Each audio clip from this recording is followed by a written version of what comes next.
Hi, everyone. Welcome to this week's episode of Menu Combat. Typically, we have a three-section process here for us that we love to customize our parties, or we talk about what we're playing, what we're grinding on, what we're reflecting on, and the music of the week. But we got us another special guest today, legendary director, even though he might not agree with that statement yet. But if you've especially... Wait, say that again? I said not yet, but speaking into existence for sure. Speaking into existence, if you watch any coach, I think what 50% of coaches' videos have been directed by you. Or... 90%. I haven't done. we got the music director Chivalry here. Shiv, welcome. We appreciate you being here. Thank you for having me. Yeah, and so you and I connected mainly because we're other sides of the video gaming space. So last week, if anyone listened to the podcast, I was playing Mass Effect for the first time. And part of the reason why I did that is under the influence of this wonderful person here at his Western RPG agenda and pushing on to me. So I want you to talk to you about just your history of Western RPGs to kind of give people a perspective and lens of where you're coming from. And I have a bunch of questions for you from like the JRPG camp. And I know you got a few questions for me. And I think we'll have some fun today. Yeah, absolutely. So history, Western RPG. I don't really have that big because like I started Western RPG in high school. Like I was really like growing up, I was really just like what people would call a girl gamer. So I was playing sport games. Like I was just playing like wrestling. That was really my life, just wrestling video games. And then I'll play like the typical like console special games like Uncharted and stuff like that because I was a PlayStation guy. But I really got into Western RPGs with Witcher 3 in high school. Black Friday shopping, I saw this interesting looking game.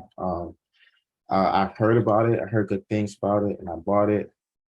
And I ended up spending my entire Christmas break playing the game, like beating the game.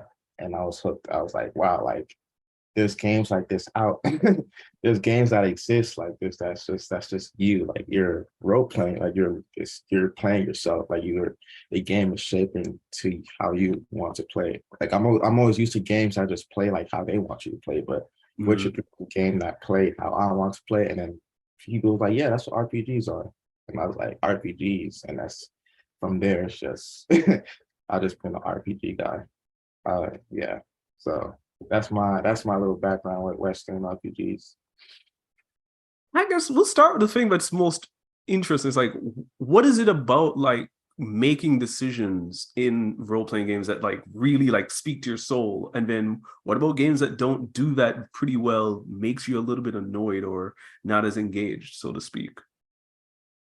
So I think making your decisions is cool because I don't know, I feel like the whole point of video games is that you're in control. Like if you want decisions to be made for you, I can just watch a movie, But I feel like with video games, it's just you're in control, like you're the person controlling it. So like not to say I hate games that where everything is set out for you. Those are cool too, but like I enjoy that control that art give me. And like I just think it's so cool that it's just like the little things that you think don't matter when you're playing a video game, when you're not really paying attention, you're just playing and multitasking, all this. I think the little things, it just affects everything. That's what Witcher 3 did. Like it forced me to pay attention and kind of actually study and involve myself in these games, involve myself in the lore, and just really try to like look for clues and important stuff like that. So I thought that was cool.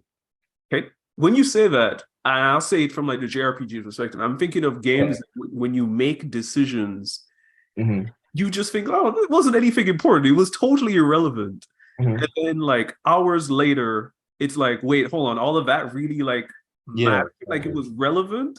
And so from the JRPG perspective, I think everyone can thinks of Chrono Trigger. I won't spoil it for you because I've been trying to get you to play that on Steam.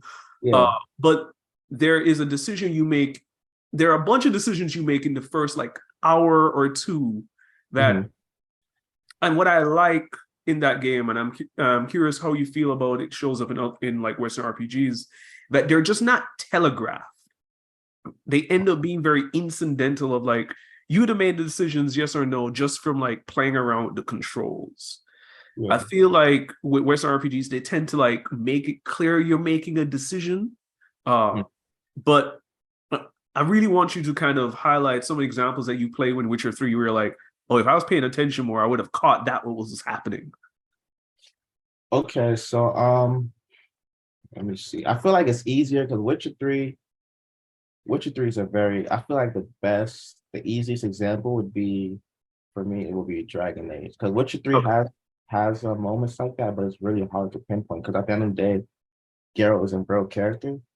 So I feel like with characters that just you create is just kind of, so I guess I'll use two examples. So from Witcher 3, there's in the very beginning of the game, there's a witch. You can choose to save her, you could choose to kill her or something like that. But the whole game is on this political war. There's a north or south, there's a bunch of kings that's trying to fight over this land. And even though she doesn't really like what you got with her has nothing to do with politics, it's more so like because you're a witcher and she's a witch and she's been controlling this village and stuff like that.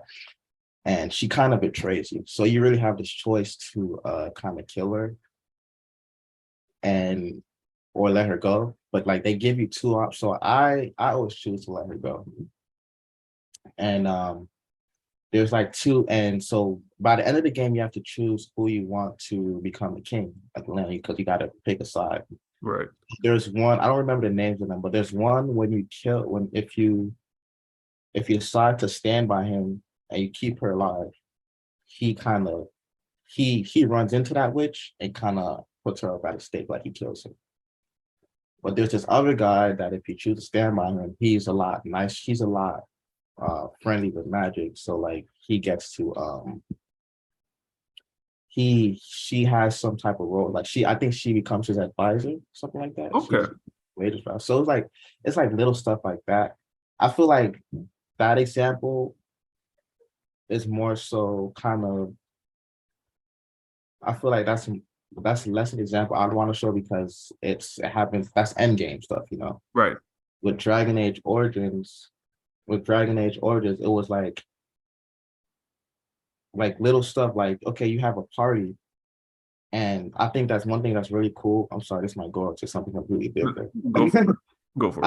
I think there's something that's really cool is that you have a party, but any small decision, I don't know if this is the same thing with JRPGs, but any small decision that you make can kind of change your party completely. Like you can lose them, you can kill them, they can leave you, they can get angry with you, stuff like that. So there's a decision in Dragon Age where you go to this, but you have to take the party member with you or you will never know this stuff. So you go to this shrine and it has a urn.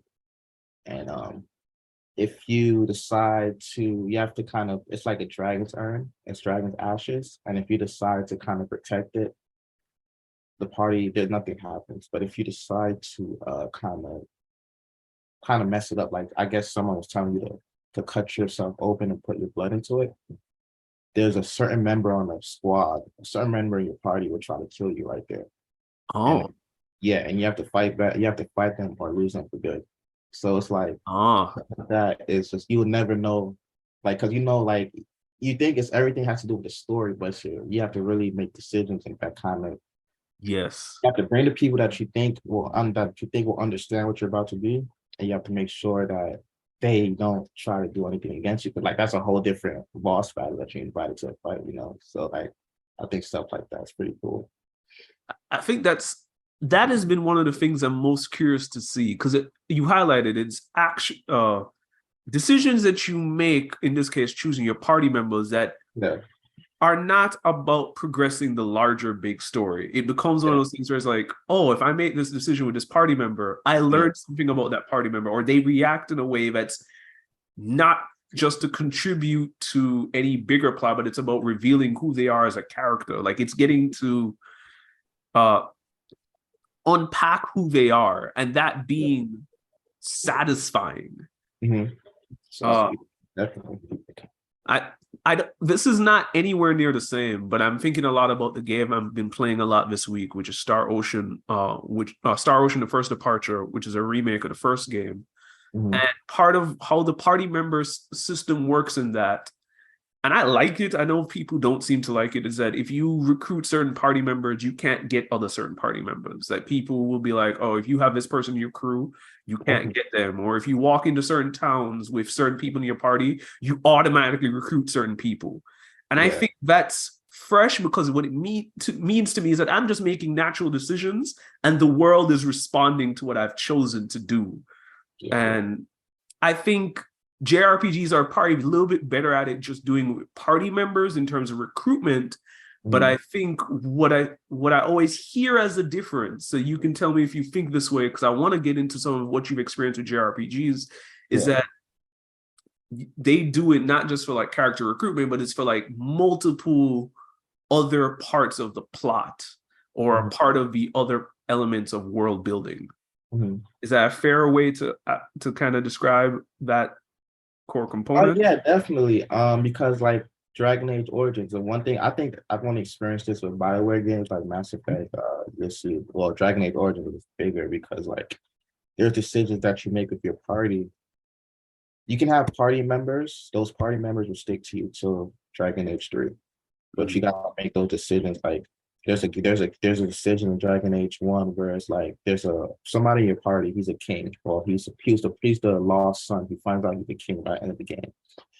He has a couple like alternate possibilities based on your decision. So like one, he could become the king, he can marry this queen against his wishes.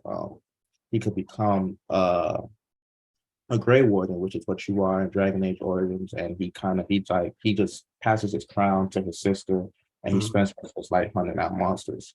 Or his worst possibility is he becomes a drunk, and you Oh. you run into him again in the second game, and he's a drunk. He's kind of depressed, and he gives up on life, and that's the last time you ever see him. But he's one of my favorite characters, so like I kind of carry him until the third game to where Uh, he's a Grey Warden. Unfortunately, there's an option to where he has to sacrifice himself or he stays alive in the third game. But it's like stuff like that. Like, but the only way you can get him is there's another character in Dragon Age 1 where he's kind of enemies with him. Like he's his enemy. So like if you decide to recruit him, you can only pick one of them to follow you to the third game. right.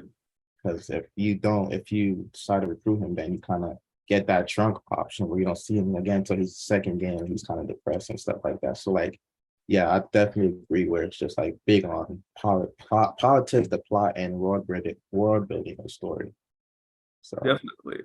And so, as a result of you appreciating those elements, what yeah. was it like for you? What, I guess, did you hold any negative perspectives of JRPGs? Right, like you step into Mass Effect, you step into Witcher, you step into that, and then you're looking across the aisle this way. Yeah. What were some of your perspectives? And then what did I don't know what was your first JRPG, but I also know that you enjoyed Tales of Arise, and I'm curious to see Yeah. what made that resonate. But yeah, I'm curious about a couple of those perspective. I'm not sure. I feel like I played a JRPG so long ago, but I didn't realize I was playing it. But from my first memory, I think the JRPG I'd say I fell in love with and like probably be my first JRPG that I'm actually aware that I'm playing a JRPG is Yakuza. Yakuza Uh, 1, Yakuza 0. Those games were great. Like for me, I feel like not so much the RPG element that makes them incredible to me, but it's the fact that like it's so story heavy. It's just so like yeah. it's so heavy and it's just but I will say another thing that I find that Yakuza have that I find it difficult to find in other JRPGs is some really complex and interesting side missions. Like side Uh, stuff like that. Like I feel like they put a lot of and don't get me wrong, I think it's not so much like Western RPGs because the side quests literally have nothing to do with the story. They're just always fun and goofy. right. Whereas Western RPGs or side quests makes your story. Like they make it like they're what helps your party members kind of they're what helps build your party members and helps them kind of like be able to. They're the ones that avoid those moments where they try to kill you or leave you and stuff like that. It's like it's really important to do side missions. Whereas I realize in JRPGs it's kind of like if you want, but they're fun, goofy things that do on the side if you want to let this game kind of go on, but it's not really what you're just here to do, Yeah. I think that's one of the things that stood out in one of our first conversations, because your whole thing was for a while was if you're playing an RPG, you gotta do the side stories, which to me that's so not necessary. I've always felt that I've done side stories only if they seem interesting, and I've noticed this as a great technique, if they give you more options for combat, which is often games that have like jobs. They'll hide a job behind a side quest. So like Bravely Default does this, or Bravely Second is really good at this because you have to choose a side story, and then you have to pick from that side story the job that you want, and then they'll give you the stuff at the end. And so I like that they give you the choice. So even in Xenoblade, there are certain Xenoblade 3 specifically, because the first one has terrible side quests. The third one is about either developing I think this is you develop your characters, side character stories, or they're about getting new jobs. And then so I like that you get to have moments that change your combat options, because that's usually some of the most important things for me, where it's that if it changes my combat, then it becomes useful. But the only RPG that I can think of where you do side quests that really affect the story is Xenoblade X, which is one of the reasons why I've told you to do whatever you gotta do, pirate it on PC. Because that's a game where everyone will tell you the main story is not that important. Everyone just says all the side stories are all where they put all the meat. People, if you read those reviews, they all slander it because the main story is not important at all. And it's one of the first games where I wondered if they had pitched this to a Western RPG audience, if the response to I wonder if the response and appreciation would have hit different, because it would have found people who would resonate with that approach. A great example of that is the most recent RPG, Cyberpunk. You have like people. It came out slandered. People slandered it. But it's because of like the gameplay stuff, because of the bugs and the fact that it was unplayed. But there's still people that live by that game that just wants to like that says, oh, this is one of the greatest games ever, because it's like the side missions were incredible. The side missions, like if you could take anything from, yes, they dropped a buggy mess, but you can never take anything away from the writing. Like the way they set up those side missions were elite. Because the main mission, if you ask anybody what's their favorite part of the game, man, it'll have nothing to do with the main story. It's all side missions. Interesting.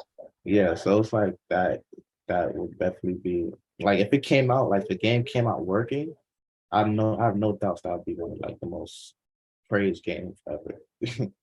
Do you think that because I've not really given Cyberpunk a lot of thought to play from my perspective, but I've seen it obviously been slowly rebuilding its reputation. Do you get the impression that there's a moment that will hit where the full turn on the game will happen? Or do you think enough people's hands have been kind of burned where they won't really allow that turn to fully complete? I feel like it's already happened, in my opinion. Like personally, when I seen like the amount of people just kind of praising this game because of the what's the thing, their patch where they kind of make it seem like it's an entire new game. It's like, and after that anime came out, it became one of the most highest played games on Steam. Like I feel like it's already happened. It's gonna be years that pass where people just remember Cyberpunk is a whole different game. Like the game that we got is just gonna be kind of lost. People remember. But there's gonna be some people that's kind of like stuck in the old. I don't forgive them for the game they tried. Like it's gonna be that. But I feel like in public, I feel like the popular people would be like, we got a new game. Like this game is incredible. Like it's a game that there's already a lot of people that try to rewrite history where it wasn't the company, it was the people that played it. Like it they just had their expectations too high, which isn't the case. But I feel like if Sony has to take the game down, Yeah. yeah, I'm with you. I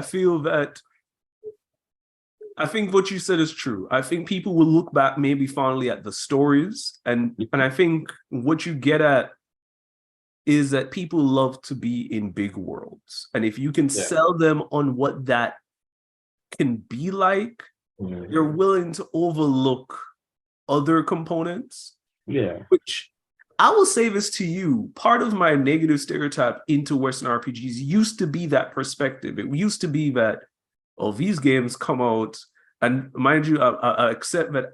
I know you don't like this company, but they tarnish the water, which is that Bethesda RPGs have a history of launching pretty badly and taking a little while to like polish. And so I always used to look at a lot of the releases and be like, so y'all want to play this? Really? Exactly. And that's another great example because with Skyrim and games like that, what is the storyline?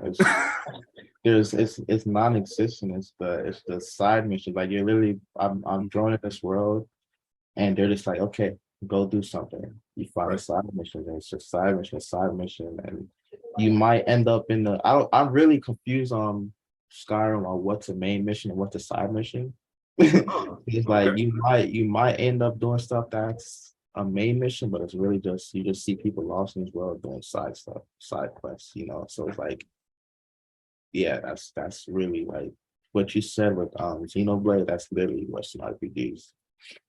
And so what I want this to go into, and I don't want to do the verses here, but I think we'll frame it in a way that I think is meaningful.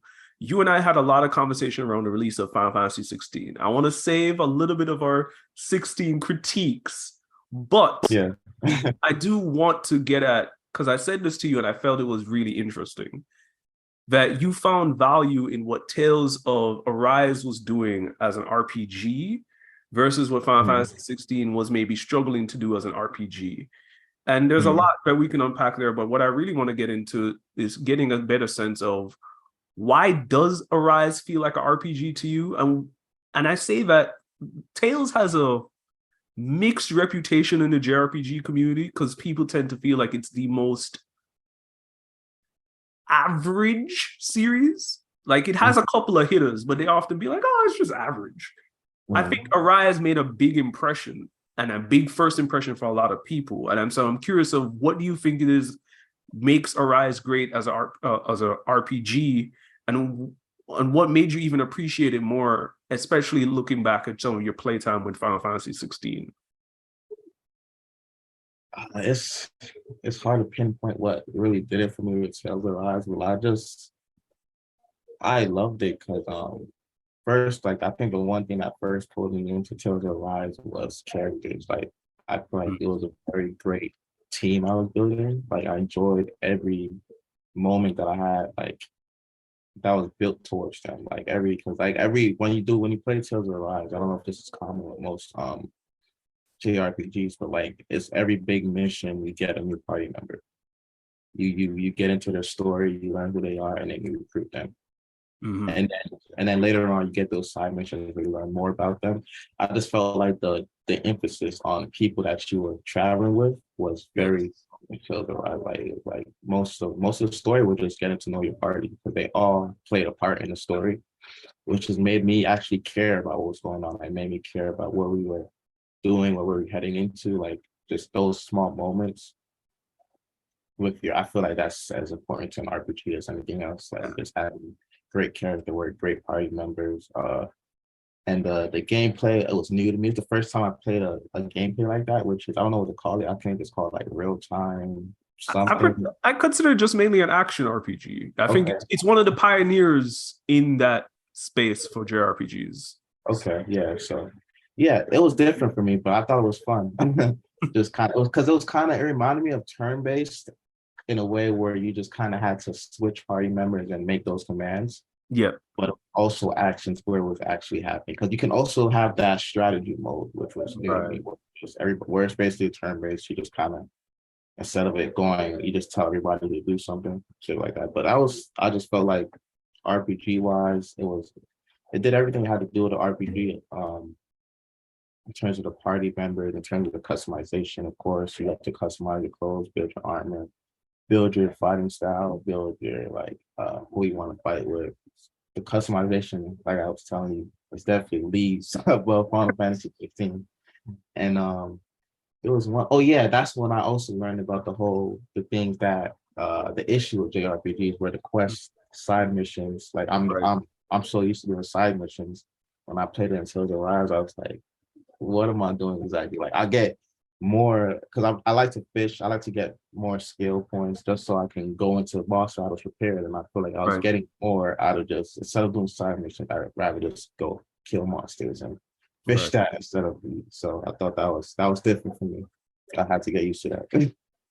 No, I mean, I think you nailed the one thing that Tales has a great reputation for, which is its characters. I think, I'll, at least for me, more than anything, even more than the more core plot, sometimes even more than combat, sometimes, Mhm. a good party just does so much for you to care. And I think Mhm.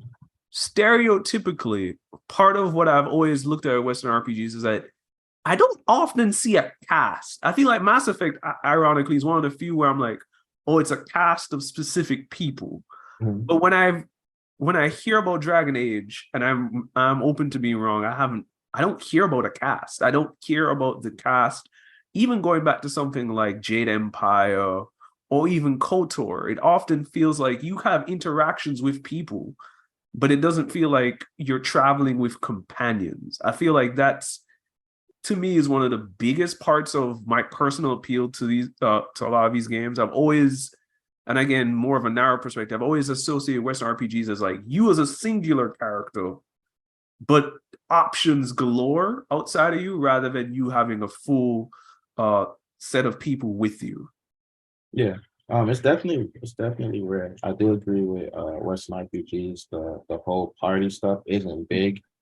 Um, which is kind of my issue with a lot of them because like Witcher 3 is one that you're just Geralt, you're not traveling with Right. a party. But for some reason, like I just have to give CD Projekt Red like their credit because I feel like they get characters so right. Like they get Mm-hmm. even though you're not traveling with them, the moments you do spend with them, it's just they just feels like they feel worthwhile because like they also did Cyberpunk and they did so that's and complimenting their side missions because like it's just a side mission. You're having like 10 you have like what side missions usually take around what 30 to an hour. Mm-hmm. It's the things you pull from those moments with those characters feel so everlasting. Like it feels worthwhile. Like there was one side mission on Cyberpunk it's one of my favorite side missions ever, where you kind of okay, I got it. You meet this guy. He wants you to assassinate this prisoner. He's being sent to jail. So you meet this guy. You go to the police van and you kill him. You make an attempt to kill him, but the dude that you're with dies. He gets killed. Like he fails the mission because he's not an assassin. He's just this angry guy that want revenge because his wife got killed by the dude in the van. So the guy in the van gets out and because he's broken out by some people and he was like, hey, you want to travel with me? He talks to your character and say, hey, I know you were scared to kill me, but do you want to travel with me? And we're like, okay, cool, let's travel. So he takes you to this person's house and he takes you to the person's house, he takes you to go eat. So he takes you to all these places. And then he goes to this TV network and you find out that he was taking places of people that he killed and he was trying to Oh. yeah, he was apologizing to them. He just wanted to say like Oh. sorry to their families and just apologize. And he took you out to eat because that's his last meal. Because he was being he made a deal with this TV network to show his crucifixion. Like he wants to get crucified on TV. Oh, So, wow. yeah, so you go there and you see him get crucified on TV, and it's just like, wow, like you spent like 30 hours knowing this guy, getting to know him, like seeing why did he want to kill him so bad? He's not a bad person. And he's kind of like he feels regret for ruining all these people's lives, and he agrees with this TV company to kill himself on TV. and then you just kind of those, and that's not a party member. It's just a character that you meet in that world, and you just kind of actually have some real feelings towards him. He's just a really interesting character, and it also gives you an insight on that world to see like how fucked up are these people that they would watch someone kill themselves on TV. So it's like, so going back to Witcher 3, like there's moments like that where you meet characters and then leave everlasting feelings for you. So that I feel like that's why games like Witcher 3 got away with it. But if you, I don't, other than that, you really don't see me kind of hype up any other RPGs, because the only ones that I hype up are ones with party members like Dragon Age and Baldur's Gate. Dragon Age has my favorite party of all time. I love Dragon Age's party. They're great characters, each and every one of them. But yeah, Mass Effect is more popular because if you play those games back to back, you would never know that they came out at the same time. But you could see that BioWare put all their budget into Mass Effect, because that was a space sci-fi, that was a science fiction space game. Like, who really cares about medieval fantasy stuff? It's been interesting. I wonder if we're back on the other side of that conversation. Yeah, now we are. Exactly. Like, you would be surprised playing Dragon Age 2 and Mass Effect 2, because it's like, wow, the quality is so different, even though these games come out in the same time. You know, like, you got this, yeah. So like that's why I think you probably hear about Mass Effect characters more, because I feel like more people kind of play that than Dragon Age 1 and 2. But yeah, Dragon Age 1 has the best party I've ever like played, me personally. But yeah, when it comes to RPGs, I do prefer my party members. Other than if you could make cool side characters like Witcher 3, like they did it with Witcher 3, I'd love that too. I think that's cool. Yeah, I guess that makes sense. If you're going to substitute it, if you're not going to give us a crew of people, it would be useful to meet people, spend some really good time with them, so that even if they just leave the party, right? Like, even if it's not as harrowing as what you described, it does a good job of seeing like, oh man, I wish I could continue this adventure, because if that means built a emotional and that's what Witcher do. Like, every character you meet them constantly throughout the game, and they're cool people that you build a real connection throughout. And like, even though they're not traveling with you, when you meet them and then you do these missions with them, like the one time you do the missions with them, it's just like they're really they make sure the writing to where they leave an everlasting impression on you. So that's why I do like about the Witchers. That's why I always give credit to CD Projekt Red as a company. When their game Cyberpunk was a broken mess. When it comes to writing, they'll never slack in that. So what are some of your Baldur's Gate's history? Because I know that you said you're excited about that because they do parties well too. And so that's Larian, right? If I have it right. So Baldur's Gate 1 and 2 was BioWare, actually. Okay. Yeah, they Larian, Baldur's Gate 3, Larian, that's their first time playing with Baldur's Gate. They actually had to fight for that game because they were denied Baldur's Gate 3. And then they released the game Divinity, which they did party with.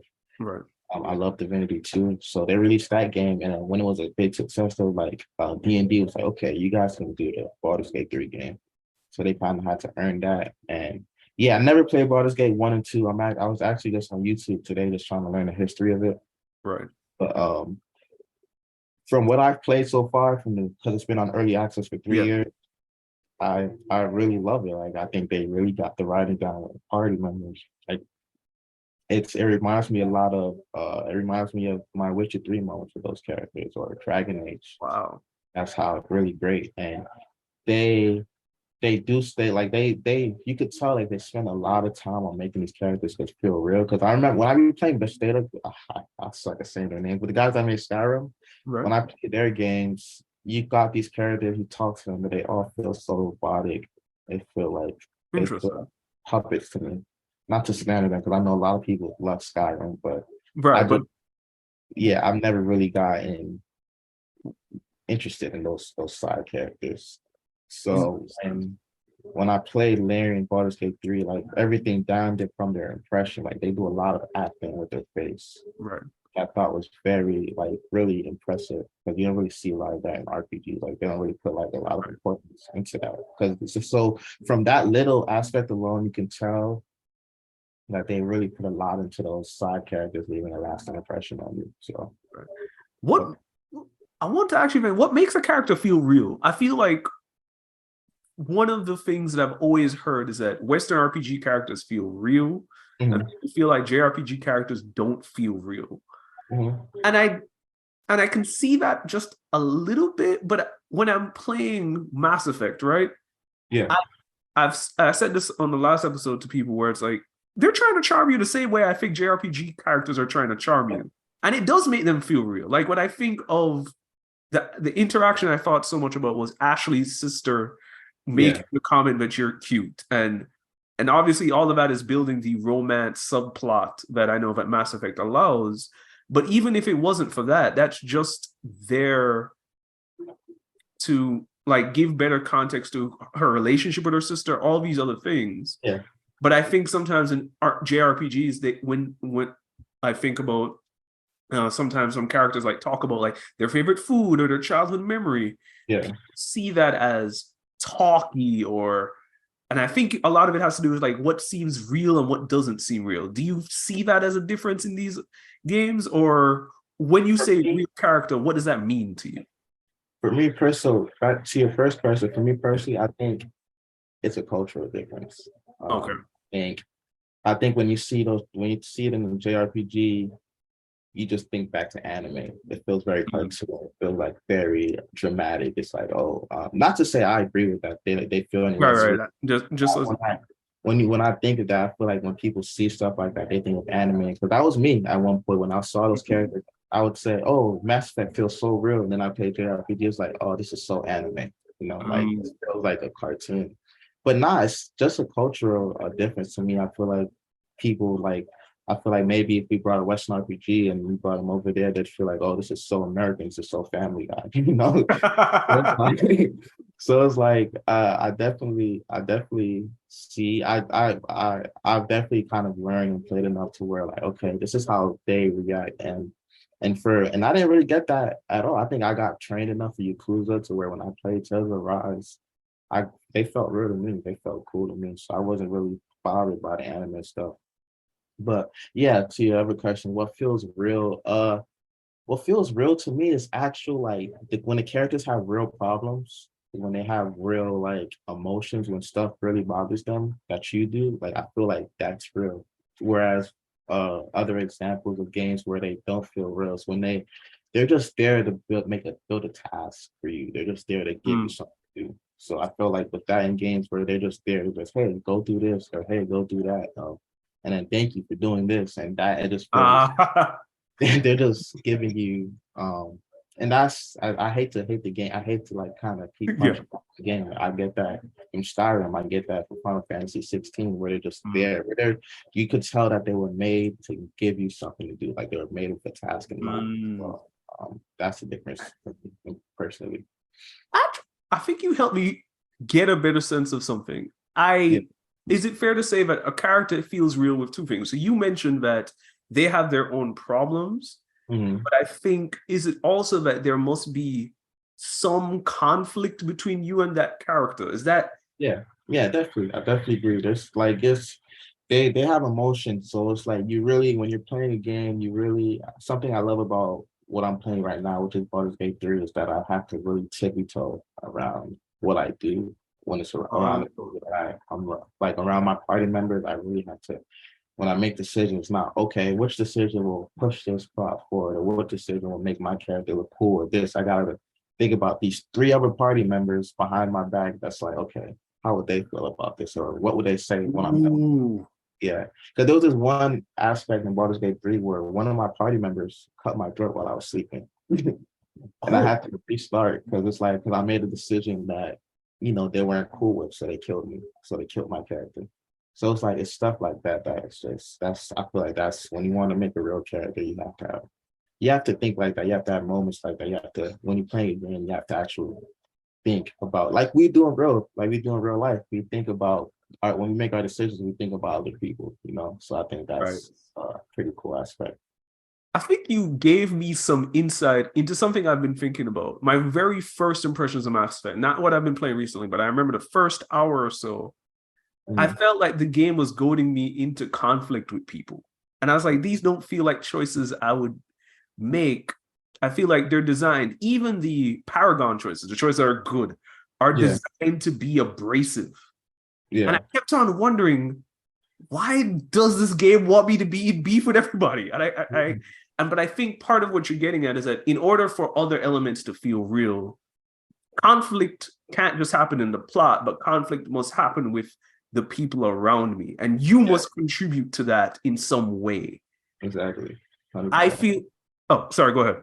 No, I'll say 100%. I feel like with JRPGs, conflict can happen with your characters around you, but often you see the conflict outside of you, and I don't mind that, but I realize I think that is what makes, at least when I hear people say this feels real or this feels intentional, part of it is that they get to contribute to the conflict, and that becomes a mechanical thing rather than in a JRPG where often, and again, there are more nuances here about conflict being something that happens in the plot rather than in your crew. But when I hear you talk, I would recommend you one day, because I think it's on Steam. Yeah, it's on Steam. Triangle strategy might be up your alley, strictly because the same thing that you highlighted about making decisions and wondering what my peers are going to think about, they've gamified that in a different way where it's a voting system. And so you have to convince people of certain decisions. So your character is more neutral, but you have to coerce people, knowing their personality, thinking about what are they sensitive to that could make them change their perspective to go in a particular arc of this story. And sometimes you can't convince them because of who they are. I think you might appreciate how they gamified decisions in that way. What's funny is Dragon Age Origins also has a system like that, to where like you have to, there's certain like side missions, there's certain things you have to do, like small stuff, but it has to build. You have to keep building onto it to where you make your character, to where you make your party members start becoming, I forgot what it's called. They have a title for it, but basically your party members become heartless and cold to certain decisions, to where like, okay, so we're like stuff that would bother them. When you get to that point again, they'll be like, you know what, fuck it, who cares anymore? But I hate like, but you kind of have to keep building it to where you like kind of have to, like you said, vote system. You kind of have to keep convincing them. You have to be that little devil on their side to be like, hey, don't do this. Like there was like, for example, one of the characters I was telling you about, King, like there's a side mission where he goes to visit his sister, and you have to like kind of convince him to say, hey, because his sister, I guess she was mad at him, she didn't want to see him. So if you want to turn him into this heartless guy that's down whatever, that does whatever, you gotta say like, hey, forget about her, screw her, let's go do this, like leave her alone. So it's like they definitely give you moments like that to where you can turn your characters cold and heartless to where like they're just down for whatever. But yeah, it's the option is definitely there. I haven't seen that any other game yet, so the option is definitely there. No, that I think you give me a better sense of what people find value and interest in, because I think that's been one of the things I've been trying to figure out for myself, of that as I play Mass Effect, what am I finding value in? Why am I liking it? Why am I not liking it? Things of that nature. And as I said, being on this side of the aisle, I've been trying to do better at letting go of some of the negative stereotypes and working with just like, what are these games exactly? But I do think that leads to one of my last questions. I know you have a question for me, so I'm excited to hear that.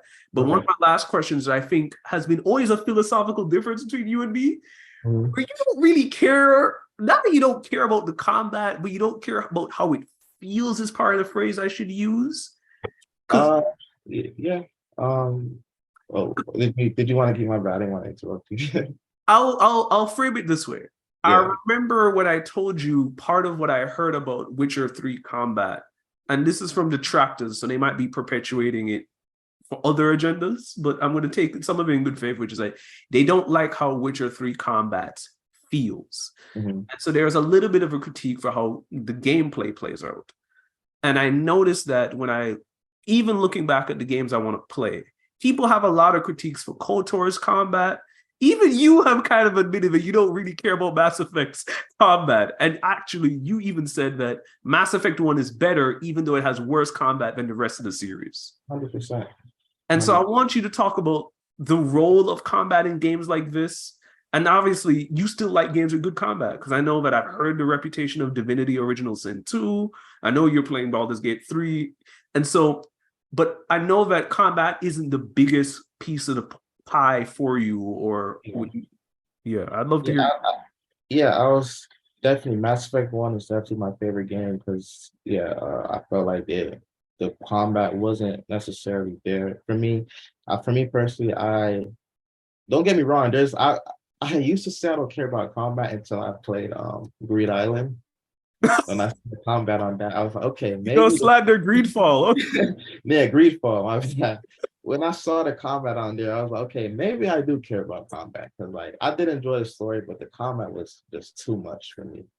It was just too boring. But yeah, like this, as long as the game is playable, as long as they're like, as long as you know as long as they're a plan, like you could tell like there's something going on in the combat. Like you can tell like you got to do this, you got to do that. I have a terrible way of explaining it, but as long as there's a basis for the game, the combat, it's not something I really put too much emphasis on. Like for me personally, it's just how the game, the core body of the game, which is like I feel like an RPG. In my opinion, combat really shouldn't be that big of a worry, which I could 100% be wrong on. Like that's just a personal preference. But I feel like with an RPG, combat really shouldn't. It's just I have a way because like you said, video games, RPG started with turn based. So like when it gets to turn based, it's just hey, click here and then you do this and the person gets damaged. So it's like that's not really something. Combat has never really been, in my opinion, something big with RPGs until recently. So I don't really stuff like that is not something that really kind of like. Don't get me wrong. If I see a good combat, I appreciate it. It's dope. Like Final Fantasy 16, they did it with their combat. It's cool. It's nice, but I don't really care about what's going on in your story. Then I feel like that shouldn't be a deciding factor. And even building on top of that, your combat should also be a place for, and I think you and I would agree with this, for planning to be a big part of the thing, right? I think people think of combat in games, they're thinking about immediate decisions, but I'm also thinking all the customization I did before, that part is a part of the combat because it affects how you go into those battles. So I always think with like turn-based RPGs, even the most basic rudimentary ones, what you equip has to really change what you do, or having new abilities has to do, like those things that I develop outside of the battle should be important in the battle. So even though some things could be basic, you can add some sauce on top of that, even if it's just buffs, right? Yeah. If the buffs matter, right? Like I'm thinking about Mass Effect, the fact that I can now recognize the value of like, what is it?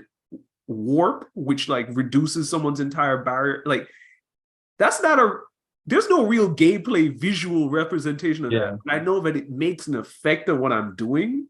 And so that adds to combat, even if it can feel, either with turn-based people can say it feels boring, or if it could even in Mass Effect feel a little janky. Yeah, exactly. If I'm still using the effects. Go ahead. Yeah, Mass Effect 1, I thought it was fine. Other than, everybody complains about the whole driving, which is the Mako is terrible. Yeah, the Mako is terrible, but it's like it's not really something that it's so major in the game that it really affects how you play. So it's like I don't really I think another thing is I might be a little spiteful because when I play Mass Effect 2 and 3, you can tell that everything just went into the combat. They just decided to go crazy. They decided you know what, there's certain core values that they kind of left behind in Mass Effect 1. They decided, you know what, let's give them the option to roll. Let's make them. I feel like with Mass Effect 2 and 3, it was in the age where games like Halo and Gears of War was coming out, and they really wanted to kind of like fit into that because it was an Xbox game, Right. so they kind of really wanted to fit in with those games and to kind of compete with those. So like even with Dragon Age 2, where it became like a Devil May Cry game with the slashing and all that, it was like, okay, everything I love is just turning into this combat heavy fight. So it's like there might be a little spite in that, but nah, yeah, with combat, it's not really something because like Dragon Age 2, Mass Effect 2, Dragon Age 2 is the most slandered Dragon Age game because of its combat. Mass Effect 2, I feel like a lot of people really got introduced to Mass Effect with 2. So that's why that's everyone's favorite game. That's like everyone's like bread and butter. Like I played Mass Effect 1 because I didn't play RPGs back in the day. So when I bought it, I got the trilogy. So I decided to play Mass Effect 1 first. And I kind of got it. I was able to kind of see the difference. But I feel like Mass Effect 2 was the entry for a lot of people with that game. So like that's why Mass Effect 2 is like the praised one. But nah, Mass Effect 1 is golden for me forever. No, I really like to see how you feel about it because I know what game you're on Mass Effect 2 right now. No, I'm not Mass Effect 2. I'm still going through Mass Effect 1. I've only done two of the missions. I know right now I'm going to start my third mission proper. And I think for me, I'll say one thing that has driven me a little bit off the wall, and this is probably not a big deal, but it's enough to be a little bit annoying. The maps in Mass Effect are just not that effective. Oh yeah, and I mean that both in terms of like your pause menu map where you can but the one thing that has kind of annoyed me is that I've gotten stuck in places and it's like, oh, you didn't see this room because of just how the layout is. Mm-hmm. I've had some mixed feelings on that, but the thing about Mass Effect, and it's funny, I'll go back to the Mako stuff. I get why they added it. I get because it builds a sense of place, right? Because I'm thinking if you were just landing on planets, going straight to your shooting thing, you wouldn't feel the feel of like, oh, I'm discovering a new planet, getting to see the larger, wider environments. Because the one thing that I've also seen with Mass Effect 1, and this isn't not a negative, but it's one of those things where because they designed as a shooter, you're in a lot of the straight corridors. You're in a lot of, and so I don't think you'd get to feel the, oh, this is a new planet. If I just show you a picture inside of what's the last place I was at? You know where you save Shiala from the Pharos, I think it's Pharos, right? Where it's the Thorian creature. I don't think anything inside those corridors tell you that that's Pharos. But it's when you do the Mako driving outside to get to those segments where you're like, oh no, this is a sense of place and location. And so I'm enjoying it a lot. I honestly I think like you, I wouldn't be surprised if the Mako only shows up in the way that it showed up in these two missions. I don't think it will be enough of a deal for me to be like, oh, I'm taking a point off of my experience. Yeah. And I think I understand better how to interact with my party members. I feel like I've been trying to figure out that, like when you're doing the dialogue wheel, you're trying to mine from information. Mm-hmm. And so you have to answer in different ways. And I realized that that's such a very, sometimes it feels like you're talking. Other times it feels like you're like, what is the right answer to get the information behind it?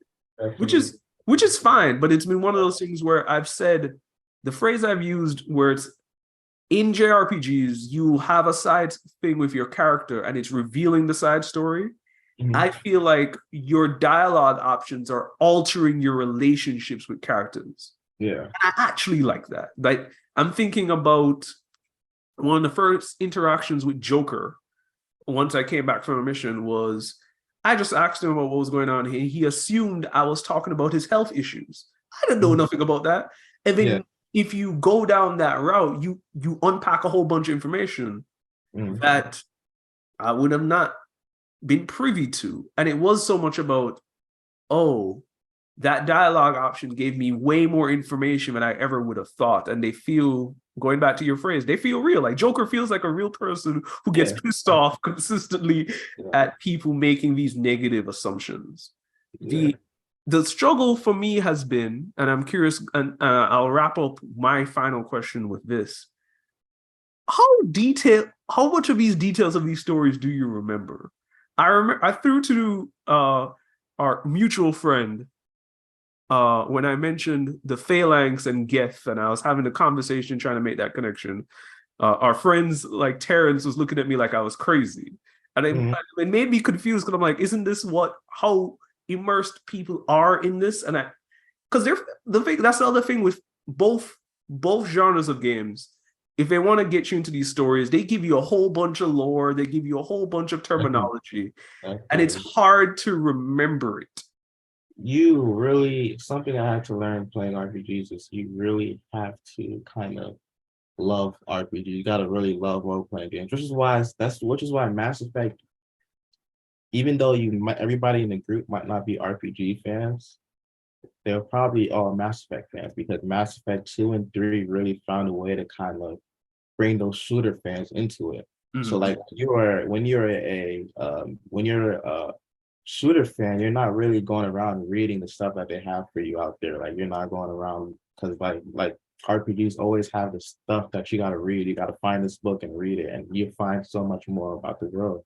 They're not really looking into that. They're really just playing the game. Like you can play the game as an RPG, you can play the game as a shooter, like a Halo game. So like no one's like, I remember one person was telling me how they played Mass Effect, and they auto points. They just did the auto skill thing where it just kind of. Oh wow, that feels that's. Yeah, exactly. As an RPG fan, it's like that's insane to me. Like you just auto it. You don't really you don't adjust it to your play style. You don't adjust it. You just auto it. You just play through the game. So it's like that was my issue in Mass Effect 2 and 3, where it just became, well, it's not really an issue, just kind of like a difference in play style. Yeah, it's just why this isn't the RPG I remember. This is something. It's still an RPG because but it's like this is something else catered toward a completely different audience, which this is why you'll see everybody Mass Effect fan, but not really RPG fans. So it's like makes sense too. So like when people look at you crazy, it's probably because they weren't really. It's that, and they were not really into deep in the game as you were as an RPG fan. It's funny because I'm not always reading all the codex or whatever, but I'm trying to like get into this world the way that it's being presented and not take things as lightly. Because I will say this to you. I don't know whether or not I plan to do the Mass Effect side missions. I've heard a lot of good things about them. So you got to tell me, do you think highly of Mass Effect 1 side missions? Mass Effect 1 is the most important out of all three games. Mass Effect 1, my mentions, is the most of like, there's certain side missions that you do on Mass Effect 1 that help your mission in Mass Effect 3. That'll help you survive. Oh, wow.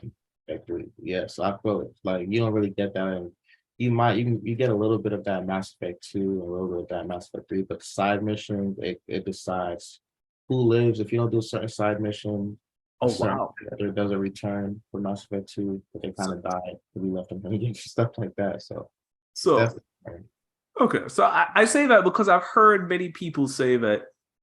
I'm not even many people say, it's like I know the Mass Effect 1 is shorter than the other two. And so I wasn't sure like what pace I want to go. My brain has been like, oh, I can just go straight forward. But if you're saying that this has an effect on the rest of my playthrough, definitely. I'll jump into that. And so the last thing I'll say, I know you're going to give me one of your core answers, but what other Western RPGs are you going to recommend to me once I finish this trilogy? I know what one of them is because you've talked about it forever, so I'll let you say that one. But outside of that, I'm curious what other ones you recommend for me, and then I'd love to hear, lastly, what JRPGs are you most curious about that you've just seen from the sidelines? Okay, damn. Western RPGs, that's why I said, like, I feel so new to this, like, this genre, because, like, I really can't, outside the core ones I name you, like, Dragon Age, Origin, definitely I play that. Yeah. The Witcher series, Witcher 1 through 3. It's really hard to think of any other Western RPGs like at all. Like other than, I mean, you know that everybody knows the classic Baldur's Gate series, but I haven't even played the first two. It's so old. So yeah, in terms of Western RPGs, oh yeah, the Divinity series. I definitely can recommend that. Divinity 2, really great series. If you can play with people, that would be a plus. But if you can't, you can also play by yourself. But I definitely recommend playing. So my three RPGs was Divinity 2, uh, Witcher 3, and Witcher 1, 2, or 3, one of them. All of them are equally as great. And but I will also add you don't have to play Witcher 1 and 2 to understand 3. Right. I mean, I put Witcher 1 on my list again a lot because of our previous conversations. Yeah. It's part of the reason why I keep looking at Witcher 3 being on sale on my PS4. I'm like, I want to jump in, but I want to see. I'm not sure if it's of the same effect, but I'm assuming the growth of 1 straight through 3 obviously is probably not of the same scale of Mass Effect because their budget probably evolved. But I'm sure there are certain story beats and things of that nature that probably carry through similarly. Not all right. That's the thing with Witcher. It's a real character. Like it's based on Geralt's a real storybook. So it's like I wouldn't say it has that big of effect as Mass Effect and Dragon Age. Like I feel like there's still stuff you can do, but at the end of the day, those big story events are already made for you. Like there's no decision you make in Witcher 1 that's going to affect Witcher 2, Witcher 3. That's why I say it's not really necessary to play the first two because I haven't played the first two. I'm on the first one, but I didn't play the two yet. Right. But Witcher 3 is the first game that was on console. Right. Outside of Witcher, I think Witcher 2. Witcher 2 is on Xbox, yeah. I think it came later. But Witcher 3 was the first time it came to PlayStation. So there was like, instead of making people play these games that they don't have access to. Right. Let's try to explain Witcher 1 and 2 while introducing a completely different game, which they did an amazing job at. So it's really up to you. If you have access to Witcher 1 and 2, by all means, but it's not that necessary. Okay. Yeah, and Dragon Age Origins. You don't have to play any other Dragon Age game after that. Dragon Age Origins. But yeah. As for JRPGs, I'm interested in. Yeah, like stuff that you've been curious about that you're like, man, I would love to eventually play that. I did tell you about Star Ocean. Star Ocean is something I was really, speaking of, to go back to an old question we asked, is Kingdom Hearts a JRPG? Yes, for sure. That, well, I would argue the same for many folks, at least for the communities I've been in. Kingdom Hearts is many people's introduction to even Final Fantasy characters at all. Yeah, me. I played Kingdom Hearts 2, and then I learned about guys like Squall and Sephiroth. I thought Sephiroth was just this super crazy boss level in Kingdom Hearts 2 until I actually watched the movie Final Fantasy Advent Children. Yep. And that's kind of that was my introduction to the world. But okay, makes sense. So that would be my first Kingdom Hearts. That would be my first JRPG. Okay. Yeah, I would say I was always wanted to get into Star Ocean. Of course, I haven't really played a Final Fantasy game, so that. And what's that one? Chrono Trigger, because I really love Akira Toriyama's his the way he draws characters, his character design is just unbeatable to me. I really enjoy the way he draws characters, so like that's something I definitely try to get into. I've said it before. That's the one where if I could only pick one JRPG for you to play, I think you get a lot of value. For many folks, I'm not here with it, but I get it. They think it's the pinnacle of the genre.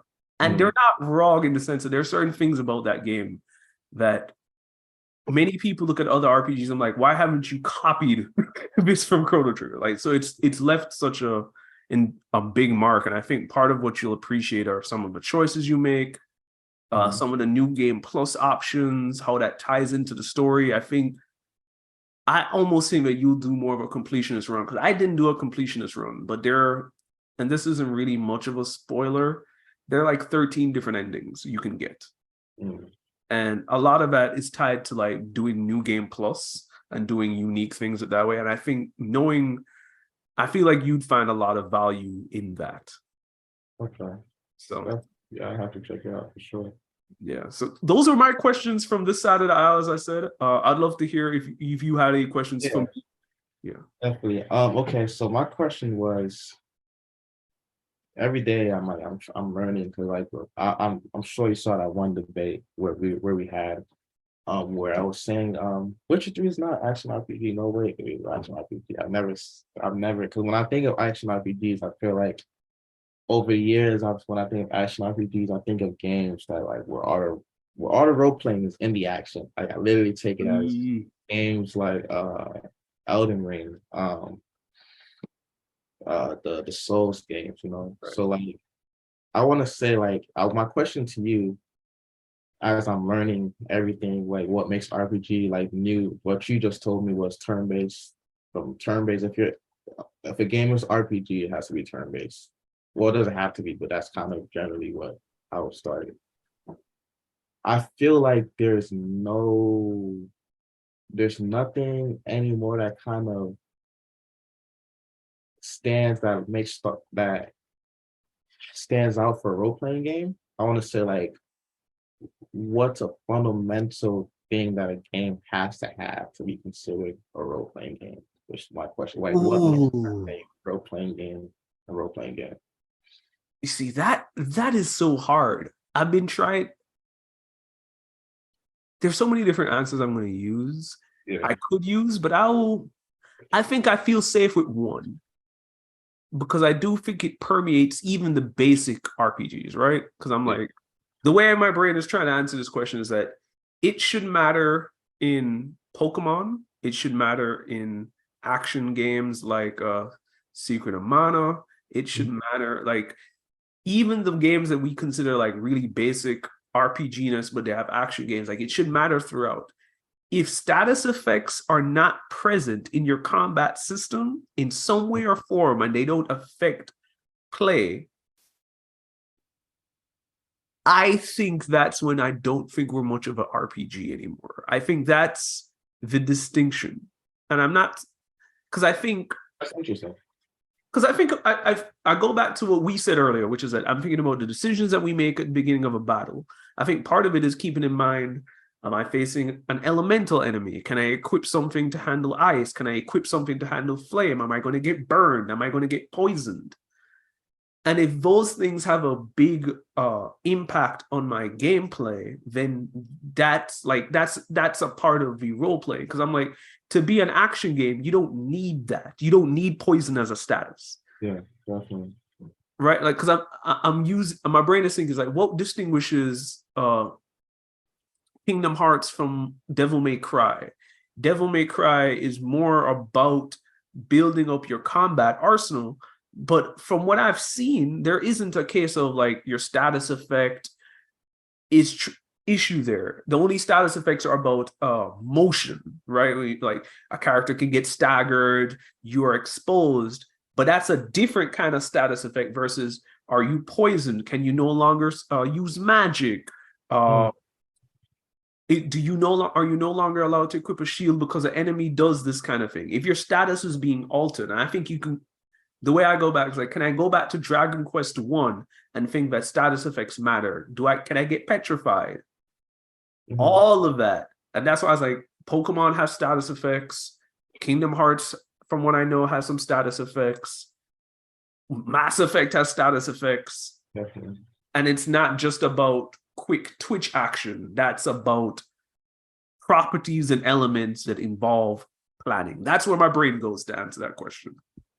The reason why that answer like this, I think that's a really good answer because it's the first time I've ever started paying attention to video games to the way I do combat to what I have to bring to a fight was Witcher 3. Because Witcher 3, he's a monster hunter. You have a book and it tells you how to fight every monster. So you have to before you fight a monster, you have to prepare like spells and tonics and all this stuff. If you just go into a fight without any of that stuff, you're gonna get killed because there's every monster, like you have to fight them with a silver sword. You can't fight them with a steel sword. Like you have everything Oh, has to. You have to drink certain serums, so you can do certain status alignments on them. You can do certain status effects on them. So it's like if I'm fighting a vampire, I have to bring something to coat my sword with to yeah. take down. So it's like now that I see stuff, now that I think of that, I feel okay. Yeah, now I'm just when you were as you were explaining your answer, I was thinking of all the RPG games I've played, and they all have moments like that where you kind of have to go into a fight with certain stuff. So you can't just run into a fight in some kind of way. You have to have Yeah. And the more and more I think about it, I feel satisfied with the answer because I'm even thinking something that like straddles the line. Like some people will say it's RPG, some people won't. It's Monster Hunter, but Monster Hunter has almost the same way you talked about.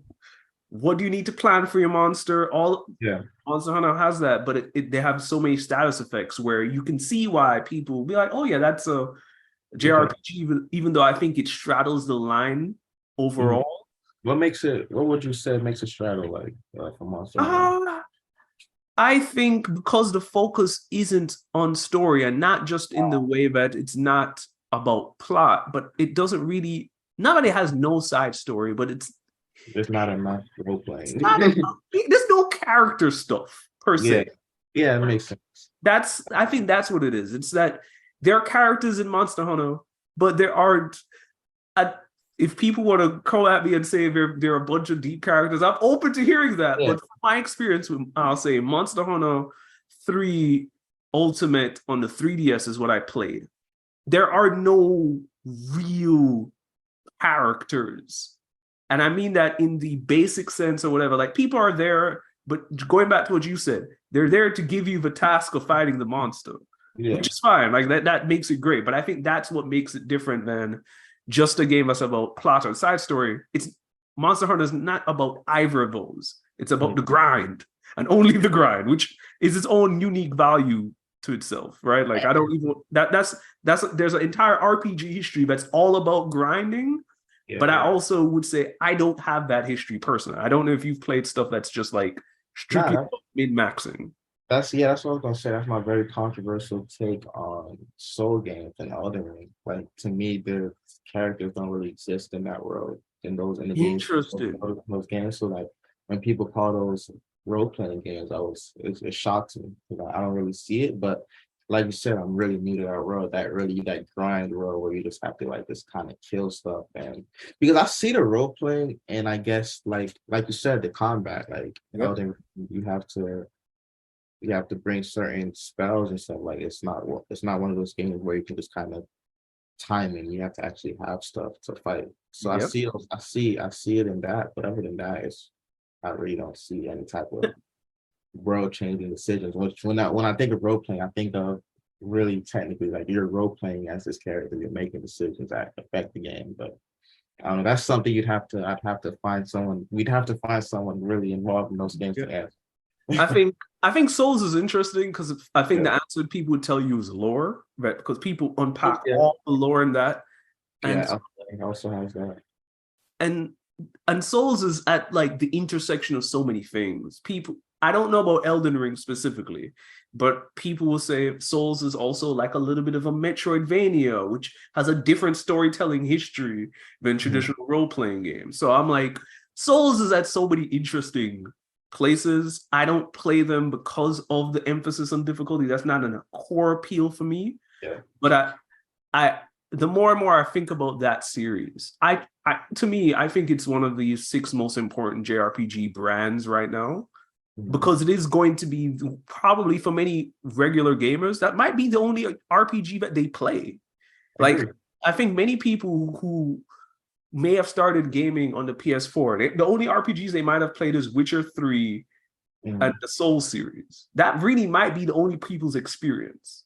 Yeah. And so, yeah, you do make me wonder. And I think maybe the next time we come back to have you on again, I'd love to have you on again, is thinking about games that we can play that are combat heavy, because that is an entire lineage, because it all just emphasizes some of the things that we highlighted about decision making. I'm not sure if I'm thinking about first person dungeon crawlers which is a whole thing that I used to think about with Western RPGs. The JRPG equivalent is Etrian Odyssey. I'm not sure if you've seen that, where you like chart out your own maps. And so it is really about being stuck in an oppressive place and like figuring out the dungeon. I don't do dungeon crawlers, so that's been my main one of the things that I don't have a framework for. But I think maybe next time we can think of a dungeon crawler we can have both access to, just to kind of see how that might change our perspective. Yeah, definitely. Like, because I tried Elden Ring, and it was just like, I couldn't really get into it because it wasn't really what I saw in the RPG. But I definitely plan on giving it a try more because, like, I think I'm very open-minded when it comes to video games. Right. Like if I may not like something my first time, but if I come in with a completely different mindset, if I didn't go into Elden Ring expecting a Dragon Age or Right. I think I'd enjoy it a lot more. So it's not something I'm definitely putting down forever. I just had fun when I first played it. But I wanted to ask you this in this process because a lot of people, you said this game is an RPG, and a lot of people would have probably argued, and I'll just make their comments for them so we could at least address them directly. Yeah. When you say Yakuza is an RPG to you, I think most people, I've heard the connection. I heard there's a relationship between Yakuza and RPGs, and I feel like for many folks, at least from the outside looking in, it wasn't a true RPG until it went turn-based with Yakuza 7. But I do think because I've always looked at it as a brawler. Like I see it as like the spiritual successor to like Shenmue, what is it, Double Dragon, all of that, but in like a GTA world. But there is a relationship between JRPGs and Yakuza that I know that people have, because you're not the first person to make that connection.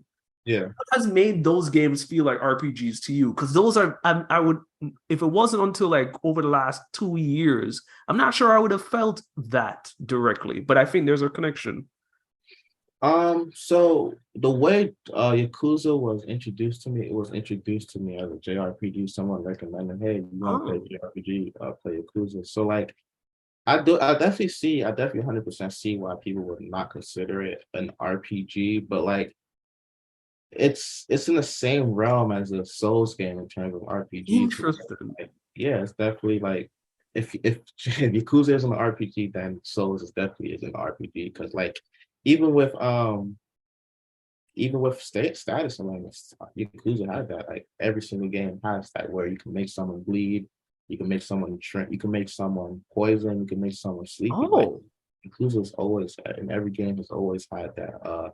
I think the way I was, it may not be in RPG. I can't. I'm really no. I mean, so, but I will say that stuff, the aspect of it that made it like that was the side quest, the side stuff, like those elements of really building out your character and building out that world, which always felt very RPG to me in terms of it. So, okay. If someone were to come to me and say, "Hey, it's not RPG," that would be my answer. Like those status stuff and the side quest stuff. But yeah, it definitely became more of an RPG with the Like a Dragon series. Yeah, I would agree on that. And so I think on that note, I appreciate you making time for me today. This has been awesome. Each of us have a song to recommend for the Bard's Tale of the Week. I'll go first, and then I'll have you end, and then we'll tell where people can find you. So I've been thinking, because the phrase has been about choices, I think that was going to be the theme of today. So I was going to go for the Fire Emblem song from Fire Emblem Fates, the title theme, You Are the Ocean's Gray Waves. It may not even be the exact game, but that game is all about choices. And so I felt like that song is incredible. And the literal phrase is "You are the ocean's gray waves," as like the choices that you're going to make are gray in morality. That's the implication. And in case I don't think you know anything about Fates, the very general thing is that Fates came out as 2 games to represent the choice of a game. You could either side with the family that was of your birth or side with the family that you that raised you. That's the biggest choice in the game in chapter 6. And they made 2 games for that choice. And then they had a DLC, which was the third choice, which is to reject both sides. And so that's when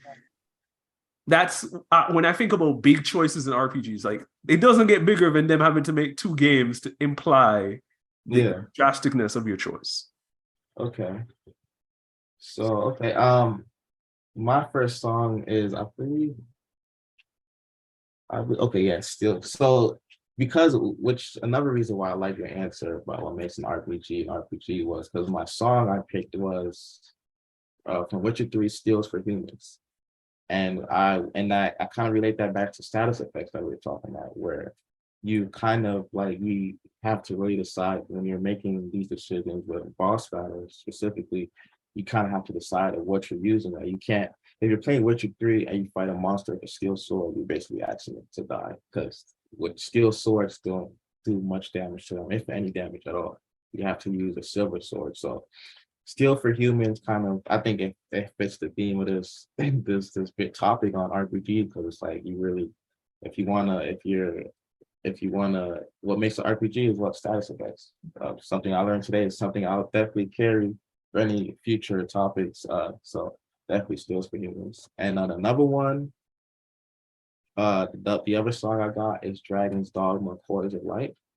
I didn't even get to mention Dragon's Dogma in this video. That's another really great JRPG that I hated when I first played. But when I came back to it in a different mindset, I was addicted. I was playing that for weeks, which is another reason why I'm not too quick to turn down Elden Ring. I have to give myself time because Dragon's Dogma is the exact same way where it's just a lot of, I feel like you would probably agree, a lot of its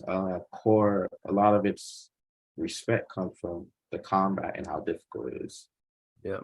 Dragon's Dogma is very much an RPG in my eyes. So Dragon's Dogma, Quarters of Light, and Witcher 3 Steals for Humans. It's my 2 songs. Nice. So those are our 3 songs to recommend to listen to this week. Appreciate you, Shiv, being here. This was a lot of fun. As I said, I'm excited to have you again. When we both have a game that we've both beaten, I think there'll be a lot here. Where can they find you? Like, where can they find you? You can find me on Instagram, Chivalry, with 2 R's. I said S, I'm sorry. CHIVALRY on Instagram. And on Twitter is Chivalry with an X, CHXVALRY. And so far that's all I got. We might catch me on Threads because Twitter's tripping, but we'll see. Yeah, we'll see how long I keep using Twitter as a recommendation. But for now, you can find me at TheWolvesDen25 on Twitter, Instagram, Threads, Blue Sky, all the same TheWolvesDen25. And then you can find the podcast itself, Menu Combat, at Menu Combat, Twitter, Threads, and Instagram. And if you have any questions, any thoughts, please don't feel free to reach out to myself or to Shiv. I think you can see that the final thing I want to say and end with, we are going to eventually be in a space where this distinction between JRPGs and Western RPGs will eventually blur. Yeah, I think we're almost there. And so like when I think of this conversation, I think about like I think we're both stepping on each other's turf. We're exploring. Mm-hmm. And I think it just means that the end story for us is that we're all just RPG fans. I just think there's a lineage that we walk to that are different. And I think there's just a lot of cool stories in that. Yeah. Yeah. And I'm always open to talk RPG. I could talk about this all day. So yeah, definitely love to come back. Definitely. Have a wonderful time. Thank you. You too.